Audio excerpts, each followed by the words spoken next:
Moi! Kun haluat katsoa maksullisia TV-kanavia, tarvitset maksu-TV-kortin lisäksi televisiosi kortin lukijan eli CA-modulin. Moni ei tiedä, että näillä kortin lukijoilla on isojakin eroja eri valmistajien kesken. Otamme nyt tarkasteluun teräväpiirtolähetyksiinkin sopivat CI Plus-kortin lukijat. Kortin lukijoita löytyy kaupasta monelta eri merkiltä, mutta itse valmistajia on vain 3.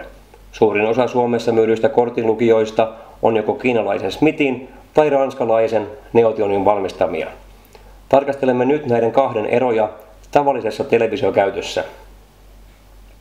Meillä on tässä demossa 2 samanlaista televisiota. Tässä tapauksessa Samsungin uunituoreita lippulaivamalleja F8005. Molemmat televisiot oli liitetty antenniverkkoon ja molemmissa on DNA maksu-TV-kortti. Ainoa ero näissä televisioissa on siinä, että vasemmassa televisiossa on kiinalaisen Smithin valmistama kortinlukija ja oikeassa televisiossa ranskalaisen Neotionin valmistama kortinlukija. Suurin näiden 2 kortinlukijan välinen ero on ehdottomasti niin sanotussa kättelynopeudessa. Kättely tarkoittaa käytännössä kortinlukijan käynnistymistä. Kortinlukija käynnistyy aina, kun televisio on käytetty standby-tilassa ja virta kytketään televisioon uudelleen. Tai esimerkiksi silloin, kun televisiolta palataan internetvideopalveluista normaalin televisiokatseluun. Katsotaan mitä tapahtuu, kun kytken molemmat televisiot saman aikaan päälle samalle maksu-TV-kanavalle.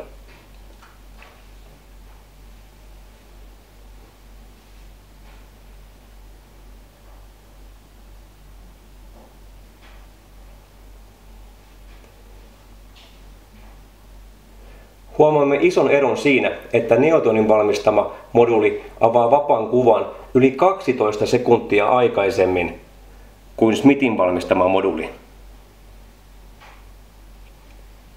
Aika iso ero, eikös vaan?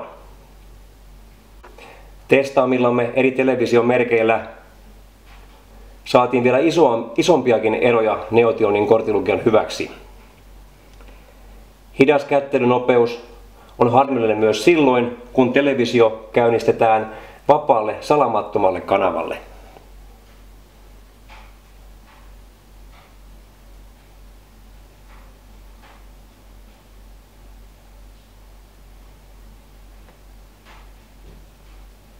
Tässä tapauksessa hitaampi käynnistyjä Smith peittää kuvaa kiusallisen pitkään.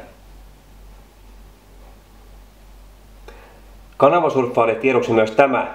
Jossain tapauksissa Neotionin moduli suorittaa myös kanavanvaihdon kiinalaista Smithia nopeammin. Tässä vähän esimerkkiä.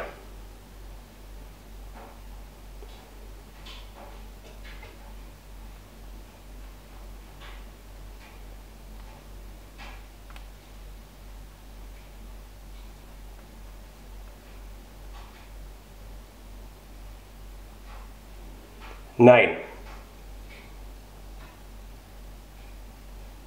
Kun näihin Neotionin etuihin lisätään vielä eurooppalainen tuotekehitys, erittäin alhainen vikaprosentti, todella kattava laiteyhteensopivuus sekä 2 vuoden takuu, niin voidaan kai sanoa, että Neotion on kortinlukijoiden ykkönen. Kun haluat televisiollesi parasta ja parhaan katseluelämyksen, varmista, että maksu-TV-kortinlukijasi on Neotionin valmistama.